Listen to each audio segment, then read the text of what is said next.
சூரா முஸ்ஸம்மில். சூரத்துல் முஸ்ஸம்மில் வல்ல ரஹ்மான் அல்லாஹ் அதிலே முக்கியமான பல செய்திகளை சொல்லுகிறான். குறிப்பாக முதல் செய்தி என்னவென்றால், முஹம்மது நபி ஸல்லல்லாஹு அலைஹி வஸல்லம் அன்னவர்களின் சிறப்பு பெயர் தான் முஸ்ஸம்மில் என்பது. எங்கேயுமே அல்லாஹ் குர்ஆனில் நீங்கள் திருப்பி பாருங்கள், யா முஹம்மத் என்று அழைத்தானா என்று பாருங்கள். யா என்ற வார்த்தை இருக்கிறதே அழைப்புக்கான வார்த்தை. அரபியில் ஒருவரை அழைக்க வேண்டும் என்றால் அப்துல்லா அப்படின்னு கூப்பிடுறோம்ல, ஃபாத்திமா அப்படி கூப்பிடுறோம். இதே மாதிரி ஒரு அரபியில் ஒருவரை கூப்பிட வேண்டும் என்றால் யா அப்துல்லா, அப்துல்லாவே, யா முஹம்மத், முஹம்மதே என்று அழைப்பார்கள். அல்லாஹ் குர்ஆன் மொத்தத்திலையும் நீங்கள் ஃபாத்திஹாவிலிருந்து எடுத்துக்கொள்ளுங்கள் நாஸ் வரை எங்கேயும் அல்லாஹ் ரசூலுல்லாவை பெயரை சொல்லி அழைக்கவே இல்லை, யா முஹம்மது என்று அழைக்கவில்லை. என்ன காரணம் எழுதுறாங்கன்னா, முஹம்மது ஸல்லல்லாஹு அலைஹி வஸல்லம் மீது அல்லாஹ் வைத்த தனி மரியாதை, அவர்களுக்கும் நாயகத்திற்குமான அல்லாஹ்விற்குமான தொடர்பு, அந்த பிரியம், அந்த பாசத்தின் வெளிப்பாடு. ஒருத்தவரை அவருக்கு இருக்கக்கூடிய இயற்பெயரை விட்டுட்டு அவருக்கான சில அடையாள பெயர்கள் இருக்கும், செல்ல பெயர் இருக்கும், அதை கூப்பிட்டு அழைப்பதன் மூலமாக அவருக்கும் நமக்குமான நெருக்கத்தை அது வெளிப்படுத்தும். நம்ம வீட்டில் 4-5 பிள்ளைங்க இருக்கும், ஆனால் குட்டின்னு சொல்லி கடைசி பிள்ளைய கூப்பிடுவோம் இல்லையா? ராஜா என்று சொல்லி அழைப்போம், செல்லம்மான்னு சொல்லுவோம். என்ன அர்த்தம்? அதுக்கு வேற பேர் வச்சிருப்பாங்க. அந்த குழந்தையின் மீது நமக்கு இருக்கக்கூடிய பிரியத்தை அது வெளிப்படுத்துகிறது. நபிகள் ஸல்லல்லாஹு அலைஹி வஸல்லம் அன்னவர்களை பிரியத்தோடு அல்லாஹ் அழைக்கிறான், யா அய்யுஹல் முஸ்ஸம்மில், போர்வை போர்த்தி கொண்டிருக்கக்கூடிய நபியே என்று அழைக்கிறான். எதற்கு இந்த வசனத்திலே அல்லாஹ் போர்வை போர்த்தி கொண்டிருக்கக்கூடிய நபியே என்று கூப்பிடுகிறான்? இந்த வசனத்தின் பின்னணி என்ன என்றால், வரலாற்று ஆசிரியர்கள், திருக்குர்ஆனுடைய விரிவுரையாளர்கள் சொல்கிறார்கள், முஹம்மது ஸல்லல்லாஹு அலைஹி வஸல்லம் அவர்களுக்கு முதலாக திருக்குர்ஆனில் சில வசனங்கள் இறங்கியது. முதல் இறங்கிய அத்தியாயம் இக்ரா பிஸ்மி ரப்பிக்கல்லதி ஹலக், சூரா அலக்கினுடைய முதல் 5 வசனங்கள். இது ஹிரா குகையில் வைத்து, ஜபலே நூர் என்று சொல்கிறோமே, குர்ஆன் இறங்கிய இடம் இன்றைக்கு மக்காவில் இருக்கிறதே, அந்த குகையில் நபிகள் இருக்கிற பொழுதுதான் ஜிப்ரீல் அலைஹிஸ்ஸலாம் கொண்டு வந்து இறக்குனாங்க, கொடுத்தாங்க. அந்த குகையில வஹியை வாங்குறதுக்கு முன்னாடி சில குறிப்பிட்ட நாட்கள் நபி ஸல்லல்லாஹு அலைஹி வஸல்லம் அவர்கள் தனிமையில் தங்கியிருந்தார்கள். காபாவை அங்கிருந்து அல்லாஹ் எப்படி அந்த குகையினுடைய அமைப்பை அந்த இடத்துல ரசூலுல்லாஹ் தேர்வு செஞ்சாங்கன்னா, அங்கிருந்து பார்த்தா துல்லியமாக காபா தெரியும். காபாவினுடைய வியூ பாயிண்ட் ரொம்ப துல்லியமாக தெரியும். காபாவை பார்த்து கொண்டே அல்லாஹுவை தியானம் செய்து கொண்டிருந்தார்கள் பெருமானார் ஸல்லல்லாஹு அலைஹி வஸல்லம். 40 நாட்களினுடைய அந்த தொடர் தியானத்திற்கு பிறகுதான் நபிகள் ஸல்லல்லாஹு அலைஹி வஸல்லம் அவர்களுக்கு ஜிப்ரீல் அலைஹிஸ்ஸலாம் வந்தாங்க. இன்னும் சில அறிவிப்புகளில் இருக்கிறது, நபி ஸல்லல்லாஹு அலைஹி வஸல்லம் நபித்துவம் பெறுவதற்கு 3 வருடத்திற்கு முன்பாகவே அந்த ஜபல் நூருக்கு போயிட்டு வரக்கூடிய அந்த வழக்கத்தை, அடிக்கடி தனிமையில் போய் உட்கார்ந்து திக்ர் செய்வது, அல்லாஹ்வை தனிமையில் ஓர்மைப்படுத்துவது, இதை செய்து கொண்டிருந்தார்கள் என்ற குறிப்பும் இருக்கிறது. சரி, நான் சொல்ல வர செய்தி என்னன்னா, வசனங்கள் முதலில் சில இறங்கி இருக்கிறது. ஜிப்ரீல் அலைஹிஸ்ஸலாமை தன்னுடைய சொந்த உருவத்தில் நபி ஸல்லல்லாஹு அலைஹி வஸல்லம் பார்த்தாங்க. உங்களை மாதிரி என்ன மாதிரி தோற்றம் இல்லை. ஜிப்ரீல் அலைஹிஸ்ஸலாம் அல்லாஹுவின் வஹியை உலகத்தில் இருந்த ஒட்டுமொத்த நபிமார்களுக்கும் இறக்கியவங்க. ஆதம் அலைஹிஸ்ஸலாம் காலத்திலிருந்து கடைசியாக அனுப்பப்பட்ட முஹம்மது ஸல்லல்லாஹு அலைஹி வஸல்லம் காலம் வரை வந்த நபிமார்கள் அனைவர்களுக்கும் வஹியை கொண்டு வந்தது யார் என்றால் ஜிப்ரீல் அலைஹிஸ்ஸலாம் தான். நீங்க சாதாரண நினைக்கிறீங்க, வஹினா ஒரு தபால் மாதிரி தானே, ஒரு செய்தி தானே, ஒரு போஸ்ட் தானே, அதை கொண்டு வந்து கொடுத்துட்டு போயிடுவாங்க. அப்படி இல்லை. அல்லாஹ் சூரத்துல் முஸ்ஸம்மிலே இன்ன கௌலன் ஸகீலா என்று அல்லாஹ் சொல்கிறான். கனமிக்க வெயிட்டான வார்த்தை. அந்த வார்த்தை இருக்கிறதே, இறைவனின் வார்த்தை ரொம்ப கனமானது. எந்த அளவுக்கு கனம்னா, ஸைத் இப்னு சாபித் ரலியல்லாஹு சொல்றாங்க, ரசூலுல்லாஹ் ஒரு நாள் என்னுடைய மடியில் தலை வைத்து படுத்திருந்தார்கள். அந்த நேரத்தில் அவர்களுக்கு வஹி வந்தது போன்று நபிகள் உணர்ந்தார்கள். மேனியெல்லாம் வேர்த்தது. ரசூல் ஸல்லல்லாஹு அலைஹி வஸல்லமுடைய உடம்பெல்லாம் அப்படி வேர்வை பூத்து நிற்குது. அது மட்டும் இல்லை, நல்லா போய்கிட்டு இருந்த அந்த உறக்கம் திடீரென்று விழித்தார்கள். என் காலு வலிக்கிற வலியை பார்த்தா எனக்கு என்ன பயம் ஏற்பட்டு போச்சுன்னா, நபி ஸல்லல்லாஹு அலைஹி வஸல்லம் தலை இருக்கக்கூடிய அந்த பகுதி, அந்த எலும்பு அப்படி ஒடிஞ்சிருமோன்னு பயப்பட்டேன். உள்ள இருக்கிற எலும்பு சுக்குநூறாக உடைந்து போய்விடுமோ என்று அச்சப்பட்டேன். அந்த அளவுக்கு வெயிட். கொஞ்ச நேரத்துக்கு பின்னாடி எந்திரிச்சாங்க, வேர்வையை தொடச்சாங்க. ஜிப்ரீல் வந்துட்டு போனாரு, சில வசனங்களை கொடுத்துட்டு போனாலும் சொன்னாங்க.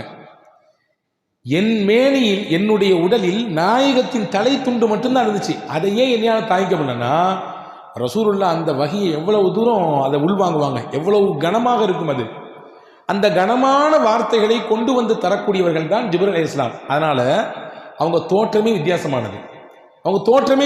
வித்தியாசமானது, அவர்களின் தோற்றம் எப்படி இருக்கும் ஹதீஸிலே வந்திருக்கிறது. ரசூலுல்லாஹ் உண்மை தோற்றத்தில் பார்த்தார்கள், அவர்களுடைய இயற்கை தோற்றத்தில் வானத்திற்கும் பூமிக்கும் இருந்தார் ஜிப்ரீல். அதை பார்த்துட்டு தான் ஒரு விதமான ஒரு கலக்கம், ஒரு விதமான பதட்டம் நபிக்கு. அப்படியே வந்தார்கள் ஹஸரத் சையதத்துனா ஹதீஜா ரலியல்லாஹு தஆலா அன்ஹா இடத்துல. அப்பதான் சொல்லிக்கிட்டே வந்தாங்க, ஜம்மிலூனி ஜம்மிலூனி, எனக்கு குளிர் வர்ற மாதிரி இருக்குது, ஜுரம் அடிக்கிற மாதிரி இருக்குது, காய்ச்சல் வர்ற மாதிரி இருக்குது, என்னை போர்த்துங்களேன் அப்படின்னு சொன்னாங்க. ஹதீஸிலே வந்திருக்கிறது. அதற்கு பிறகு ஹஸரத் ஹதீஜா அம்மா முதல்ல அவங்களுக்கு ஆறுதலாக சொன்னாங்க.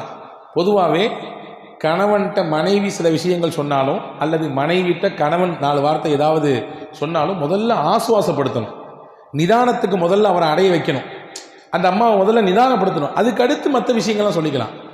இந்த அம்மாட்ட வந்து ரசூல் ஸல்லல்லாஹு அலைஹி வஸல்லம் என்னைய போத்துங்களேன், எனக்கு ஒரு மாதிரி இருக்குன்னு சொன்ன உடனே முதல்ல ஹஸரத் ஹதீஜா அம்மா சொன்னாங்க, கல்லா லா யுஹ்ஸிக அல்லாஹு அபதா, நபியே நீங்கள் பதட்டப்படுற மாதிரி ஒன்றும் நடக்கலை, அல்லாஹ் உங்களை ஒரு காலம் கைவிடவே மாட்டான், நீங்கள் வந்து பதட்டப்பட தேவையில்லை. காரணம் என்னன்னா உங்களிடத்துல நிறைய சிறப்பு தன்மைகள் இருக்கிறது. முக்கியமாக இன்னக லதஸிலுர் ரஹிம, உறவை இணைந்து வாழக்கூடியவர்கள் நீங்கள். சொந்தம் வேணும்னு நினைக்கிறீங்க, சொந்தக்காரங்களையெல்லாம் சேர்த்துக்கிறீங்க. ஒன்று வத்தஹ்மீலுல் கல்ல, பிறருடைய சிரமத்தை நீங்க சுமக்கிறீங்க. இன்னைக்கு நம்ம சிரமத்தை நம்ம சுமத்துக்கே பெரிய கஷ்டமா இருக்கு, அதுவே பெரிய பாரமா இருக்கு. ரசூலுல்லாஹை பற்றி நபிகளின் துணைவியார் எந்த அளவுக்கு புரிஞ்சு வச்சிருந்தாங்க பாருங்க. பிறரின் சுமையை உங்க தோள் மேல போட்டு சுமக்கிறீங்க, அதை நீங்க எடுத்துக்கிறீங்க, அதை இன்முகத்தோடு எடுத்துக்கிறீங்க. 2 வத்துக்ரிஜு வைஃப், வீட்டுக்கு விருந்தினர் வந்தால் நீங்கள் உபசரிக்கக்கூடிய உபசரிப்பு என்ன உபசரிப்பு, விருந்தினரை நீங்கள் எவ்வளவு சிறப்பாக கண்ணியப்படுத்துறீங்க. ஒரு முஸ்லீம்னா வரக்கூடிய விருந்தினரை, தன் வீட்டுக்கு வரக்கூடியவர்கள் அவ்வளவு சிறப்பாக உபசரிக்கணும். நினைக்க வேண்டாம் நம்ம சிறப்பாக உபசரிச்சுட்டா நிறைய குறைஞ்சு போயிருமே என்று. ரசூலுல்லாஹ் அந்த புரிதலை மாற்ற சொல்றாங்க. நீங்க நினைக்காதீங்க உங்க வீட்டுக்கு விருந்தாளி வந்தா நம்மள்ட்ட இருக்கக்கூடிய காசு அல்லது சாப்பாட்டுல பெரிய பகுதி காலியாக போகுதுன்னு நினைக்காதீங்க. அவர் வர்றவர் அவருக்கான சாப்பாட்டையும் கொண்டு வர்றாரு, உங்களுக்கான சாப்பாட்டையும் அவர் தான் கொண்டு வர்றாரு. ரசூலுல்லாஹ் விருந்திலே வரும் பொழுது அவருக்கான சாப்பாட்டையும் கொண்டு வர்றாரு, உங்களுக்கான சாப்பாட்டையும் அவர் தான் கொண்டு வர்றாரு. அப்படின்னா என்ன அர்த்தம்? உங்க வீட்டில் பரக்கத்தை அவர் கொண்டு வர்றாரு. நாங்கள் ரசூலுல்லாஹ் ஸல்லல்லாஹு அலைஹி வஸல்லம் இப்போ இதை சிறப்பாக புரிஞ்சு வச்சிருந்தாங்க. எனவே விருந்தினர்களை சிறப்பாக கவனித்தீர்கள் நீங்கள். 4வது பண்பு சொன்னாங்க, ஒத்துஈனு அலா நவாஇபில் ஹக்கி, சத்தியத்தில் இருக்கக்கூடியவர்களுக்கு, கஷ்டத்தில் இருக்கக்கூடியவர்களுக்கு நீங்கள் உதவி செய்கிறீர்கள், உதவியாளராக இருக்கிறீங்க. இந்த பண்புலாம் உங்கள்கிட்ட இருக்கிறதுனால நபியை உங்களை அல்லாஹ் கைவிட மாட்டான், நீங்கள் கவலைப்படாதீங்க, வருத்தப்படாதீங்கன்னு சொல்லி ரசூலுல்லாஹ்வை ஆறுதல் படுத்தி தன்னுடைய சொந்தக்காரர் வரக்கத் இப்னு நௌஃபல் இடத்திலே கூட்டி போய் அதுக்கடுத்து என்னென்ன நடந்துச்சு அப்படிங்கிறத வரலாறு நீளமாக சொல்லுகிறது. இங்கே நான் சொல்ல வரக்கூடிய செய்தி, ரசூலுல்லாஹ்வுக்கு பதட்டம் ஏற்பட்டு அப்படி ஒரு விதமான குளிர் ஜுரத்தில் இருந்த பொழுதுதான் அல்லாஹ் சொன்னான், யா அய்யுஹல் முஸம்மில், போர்வை போர்த்தி கொண்டிருக்கக்கூடிய நபியே, என் அன்பு நபியே, கும், நீங்கள் எழுந்திருங்கள், குமில் லைல இல்லா கலீலா, இரவில் ஒரு பகுதியில் எழுந்து என்னை வணங்குங்கள், கொஞ்ச நேரம் அல்லாஹ்விற்காக வேண்டி நீங்கள் எழுந்து வணங்குங்கள் என்று அல்லாஹ் அப்படியே வரிசைப்படுத்தினான். முஸம்மிலை இந்த வார்த்தையை சொல்லி அல்லாஹ் அழைப்பதற்கு இன்னும் சில காரணங்கள் எழுதுகிறார்கள். வரலாற்றிலே தஃப்சீரிலே முஃபஸ்ஸீர்கள் எழுதுகிறார்கள், மக்காவினுடைய புறக்கணிப்பு, மக்காவில் பல்வேறு விதமான எதிர்ப்பு, இதெல்லாம் தாக்கு பிடிக்க முடியாமல் ரசூல் ஸல்லல்லாஹு அலைஹி வஸல்லம் ஒரு போர்வையை போத்திட்டு அப்படியே வீட்டுக்குள்ளேயே உட்காந்துட்டாங்க. இவ்வளவு தூரம் நம்ம செஞ்சோம், நல்லது செஞ்சோம், இந்த பயல்களுக்கு கண்ணு திறக்க மாட்டேங்குது, இவங்க இவ்வளவு தூரம் புறக்கணிக்கிறாங்களே, இவ்வளவு தூரம் நம்மளை வந்து அவமானப்படுத்துறாங்களே அப்படின்னு சொல்லி. அப்போ ரசூலுல்லாஹ் சொன்னா, நீங்கள் அதெல்லாம் பற்றி கவலையப்படாதீங்க, அவங்க புறக்கணிக்கிறாங்க, அவங்க ஏற்றுக்கலை, அவங்க சொல்ல பேச்சை கேட்க மாட்டேங்கிறாங்க, உங்களை உதாசீனப்படுத்துகிறாங்க, உங்களை வந்து துன்பப்படுத்துகிறாங்கன்னு சொல்லி நீங்கள் முடங்கிறாதீங்க, உங்கள் வேலையை நீங்கள் பார்த்துட்டே இருங்க. அவர்கள் செய்யக்கூடிய வேலை காரணமாக நீங்கள் முடங்கிவிட வேண்டாம், நீங்கள் இபாதத்தின் மூலம் இன்பம் காணுங்கள், என்னை வணங்குவதன் மூலம் இன்பம் காணுங்கள், அல்லாஹ் அவர்களின் விஷயத்தை அவன் பார்த்து கொள்வான். நீங்கள் வாங்க, என் பக்கத்தில் நெருங்கி வாங்க. அல்லாஹ் ஒரு முக்கியமான செய்தி இதில் சொல்கிறான், மனக்கவலை, சோர்வு, பிறரின் மூலமாக புறக்கணிக்கப்படுதல், நம்ம எவ்வளோதான் செஞ்சாலும் நம்மளை வந்து யாருமே கண்டுக்காத ஒரு நிலை ஏற்படுதல், இப்படிலாம் நீங்கள் உணர்ந்தீங்கன்னா வாழ்க்கையில் ரொம்ப ஃபீல் பண்ணிட்டு உட்காந்துடாதீங்க. உலகம் யதார்த்தம் அதுதான், என்ன செஞ்சாலும் கடைசியில் உலகம் உங்களை தூக்கி தான் எரியும், கடைசியில் கையை உதறி தான் விடும். அதை கண்டுலாம் நீங்கள் பார்த்து நீங்கள் டென்ஷன் ஆகிட்டு மனசால ஸ்ட்ரெஸ் ஏற்பட்டு நீங்கள் உட்கார வேண்டாம். இறைவன் பக்கம் நீங்கள் வந்து நின்று வணங்குங்கள், தொழுங்கள், இபாதத் செய்யுங்கள். அதுவே உங்களுக்கு மனதிற்கு பேர் ஆனந்தத்தை, பெரும் இன்பத்தை தரும் என்று அல்லாஹ் இதன் மூலமாக சொல்லித் தருகிறான். அன்பு சகோதரர்களே, அல்லாஹ் செல்லமாக அழைக்கிறான் முஸம்மில் என்று, அழகான பெயரை கொண்டு அழைக்கிறான். இங்கே பாருங்க, கவனிங்க. ரசூல் ஸல்லல்லாஹு அலைஹி வஸல்லம் சஹாபாக்களை அன்பொழுக கூப்பிட்டு இருக்கிறார்கள். அலி ரலியல்லாஹுடைய உண்மையான பேர் அலி. ஆனால் ரசூல்லா அன்பா கூடும்போது சொல்லுவாங்க அபு துராப்னு சொல்லுவாங்க, மண்ணின் தந்தைன்னு சொல்லுவாங்க. எதுக்கு சொன்னாங்கன்னா, ஒரு பின்னாடி ஒரு பெரிய வரலாறு இருக்குது. அவங்களுக்கும் அவங்க மனைவிக்கு மத்தியில் ஒரு சின்ன வாக்குவாதம், தகராறு ஏற்பட்டு கோச்சிக்கிட்டு வீட்டுக்கு வந்துவாங்க. அலி ரலியல்லாஹு இப்போ பள்ளிவாசலுக்கு போயிடுவாங்க. மஸ்ஜித் நபவியில் போய் மண் தரையில் படுத்துருவாங்க, வெறும் உடல். வீட்டுக்கு போன நாயகம் மகள்கிட்ட கேட்பாங்க, எங்கள் வீட்டுக்காரரு ஒரு சின்ன தகராறு, வீட்டை விட்டு வெளியே போயிட்டாரு. ரசூல்லா தேடி போய் அவரை பக்கத்தில் போய் உட்காந்து அவர் மேலே இருந்த மண்ணை ஃபுல்லாக கையால் தொடச்சி விட்டுட்டு அப்போ சொல்லுவாங்க, யா அபத்துரா கும், எந்திரிங்க, மண்ணின் தந்தையே எந்திரிங்கம்பாங்க. ரொம்ப பெரிய விஷயங்கள் இந்த வரலாற்றில் இருக்குது. ரொம்ப பெரிய பெரிய பாடங்கள் நமக்கு இருக்கிறது. மகள்கிட்ட பிரச்சனை நடந்திருக்கு வீட்டில். ரசூல்லா நேரடியாக மக வீட்டுக்கு போயிருக்காங்க. உன்ட்ட அப்படியா பேசினார் அவரு, என்ன ஏதுன்னு நான் கேட்குறேன், அவர் வரட்டும் பார்த்துக்கலாம் அப்படின்னு சொல்லலை. இன்னைக்கு இருக்கக்கூடிய சூழலை பார்க்கிறோம். ஒரு சின்ன ஃபோன் கால் தான், வாப்பா இந்த மாதிரி இந்த வந்துடுறம்மா, 400 கிலோமீட்டருக்கு அங்கிட்டு இருப்பாரு, இந்த வந்துடுறேன், அடுத்து பஸ் ஏறி வருவார் அல்லது கார் பிடிச்சு வருவார், என்ன ஏதுன்னு கேட்டு அதை பெரும் விவகாரமாக மாற்றக்கூடிய சூழலை பார்க்கிறோம். ரசூலுல்லாஹ் எந்த அளவுக்கு சமயோஜிதமாக நடந்துட்டாங்க பாருங்க. போய் நேர போய் உட்கார்ந்து அவர் முதல்ல முதுக தட்டி விடுறாங்க, மண்ணெல்லாம் தட்டி விட்டு, கும் யா அபத்துராப், எந்திரிங்க, ஒன்றும் பிரச்சனை இல்லை வாங்கன்னு சொல்லி கூப்பிட்டு போனாங்க. ஹதீஸ்ல வருது, அலிரலியல்லாஹு சொன்னாங்க, என் பேர் சொந்த பேரை ரசூலுல்லாஹ் கூப்பிடுறதை விட ரசூலுல்லாஹ் வச்ச பேர் எனக்கு அபுத்துராப், செல்ல பேர், அது எனக்கு ரொம்ப பிடிக்கும், எல்லாருமே அந்த பேரை சொல்லி கூப்பிடுங்கன்னாங்க ரசூலுல்லாஹ். ஒரு சஹாபி இருந்தாங்க, அந்த சஹாபி பேர் ஹுதைஃபா. அவங்க நல்லா தூங்குவாங்க, படுத்தா, சில பேர் அப்படித்தானே, படுத்த உடனே தூங்கிடுவோம், இடம் பொருள்லாம் கிடையாது. அது ஒரு பெரிய பாக்கியங்க, அது ரொம்ப கஷ்டமாக நினைக்க வேண்டாம். எந்த இடத்துல படுத்தாலும் தூக்கம் வருதுன்னா நீங்கள் நல்லா இருக்கீங்கன்னு அர்த்தம், ஆரோக்கியமாக இருக்கீங்கன்னு அர்த்தம். இல்லை நான் என் வீட்டில் படுத்தாதான், அது என் வீட்டில் என் பெட்டில் படுத்தாதான், அது ஏசி போட்டால் தான், இல்லை அப்படிலாம் சொன்னீங்கன்னா ஏதோ ஒரு கோளாறு இருக்குன்னு அர்த்தம். எங்கே படுத்தாலும் நிம்மதியாக தூக்கம் வருதா, அல்லாஹ்வுக்கு ரொம்ப நன்றி செய்யணும், சுக்ரியா செய்யணும். இந்த சஹாபி இருக்கிற ஹுதைஃபா ரலியல்லாஹு எங்கே படுத்தாலும் தூங்கிடுவார். ரசூல் ஸல்லல்லாஹு அலைஹி வஸல்லம் அவரை கூப்பிடும் பொழுது நவ்வாம் அப்படின்னு கூடுவாங்க. நவ்வாம்னா நம்ம பாஷையில் சொன்னால் தூங்கு மூஞ்சின்னு அர்த்தம். நவ்வாம்னா தூங்கு மூஞ்சி, அது செல்லமாக ரசூலுல்லாஹ் கூடுவாங்க. அந்த சஹாபி சொல்றாங்க, என் பேர் ஹுதைஃபா, அந்த பேர் வேண்டாம் எனக்கு, ரசூலுல்லாஹ் செல்லமா கூப்பிட்டு பேர் அதான் எனக்கு வேணும்னாங்க. ஒரு சஹாபி இருந்தாங்க, அந்த சஹாபிக்கு பேர் கைஸ், நல்ல பாடி கட்டு, அவர் நல்ல உடல்ல திடகாத்திரமா இருப்பார். அவருக்கு ரசூலுல்லாஹ் நிறைய பணிவிடைகள் செய்வார். ஒரு நாள் ஒரு குழு வந்தது, நிறைய ஜாமாஜர்கள்லாம் தூக்கிட்டு வந்து, தூக்க முடியாமல் தூக்கிட்டு வந்தாங்க. அப்போ ரசூலுல்லாஹ் அந்த கைஸை கூப்பிட்டு உன் துண்டை விரினாங்க, பெருசாக விரிச்சு விட்டார். ஜாமானுக்கு ஃபுல்லாக அள்ளி போட்டார். அள்ளி போட்டாங்க. போட்ட உடனே யா கைஸ் அப்படின்னு சொல்லலை, ரசூலுல்லாஹ் சொல் இஹ்மில் மா அன்த இல்லா சஃபீனா, இதை மொத்தமாக நீயே தூக்கு, உன்னையால தான் முடியுமே, நீ மனுஷன் இல்லையே, நீ கப்பல் மாதிரி ஆச்சு அப்படின்னாங்க ரசூலுல்லாஹ். கப்பல் எவ்வளோ ஜாமானை சுமக்குமோ அந்த அளவுக்கு ஜாமான்களை சுமக்கும் அளவிற்கு திராணி சக்தி உனக்கு இருக்கிறது அப்படின்னு. சஃபீனான்னு நீங்கள் நிறைய பேர் வைக்கிறோம் பிள்ளைகளுக்கு, பெண் பிள்ளைகளுக்கு சஃபீனான்னு பேர் வைக்கிறோம் இல்லையா? உண்மையாக சஃபீனான என்ன அர்த்தம்னா கப்பல்னு அர்த்தம். இந்த சஹாபி சொல்கிறாங்க, அன்னைக்கு நான் மொத்த ஜாமானி உண்மையிலே தூக்குனேன். நான் சொல்கிறேன், அந்த சஹாபி சொல்கிறாங்க, நான் சொல்கிறேன், அன்னைக்கு ஒரு ஒட்டகம் இல்லை, 2 ஒட்டகம் இல்லை, 5 ஒட்டகம், 6 ஒட்டகம் ஜாமா இருந்தாலும் ரசூலுல்லாஹ் என்னை பார்த்து கப்பல்னு சொன்னதுனால அன்னைக்கு 6 ஒட்டக ஜாமானி எல்லாம் தூக்கிக்க முடியும். 6 ஒட்டக ஜாமானி எல்லாம் தூக்கிக்க முடியும். ஏன்னா ரசூலுல்லாஹ் சொன்ன வார்த்தை அது, கப்பல்னு. சும்மாவா கப்பல் சும்மா இருக்குமா? எவ்வளோ ஜாமானை தூக்குது, எவ்வளோ டன்களை தூக்குது. எனவே இன்னும் யாரும் என்னை பார்த்து கைசுன்னு கூப்பிடக்கூடாது, சஃபீனான்னு தான் கூப்பிடுனாங்க அந்த சாமி. இப்போ செல்லமாக கூப்பிடக்கூடிய சில சமயத்தில் அந்த பேர் வந்து நமக்கு ஈர்ப்பாக இருக்குது. அதை மாதிரி அல்லாஹ் செல்லமாக கூப்பிட்றான் ரசூலுல்லாஹ், யா அய்யுஹல் முஸம்மில், போர்வை போத்தி கொண்டிருப்பவரே. அழகான ஒரு சில பல விஷயங்களை இந்த அத்தியாயம் தாங்கி நிற்கிறது. குறிப்பாக இன்னைக்கு நான் உங்களுக்கு சொல்லக்கூடிய தகவல் என்னென்னா, இந்த முஸம்மில் சூரா சாதாரண சூறா இல்லை, ரொம்ப விசேஷமான சூறா.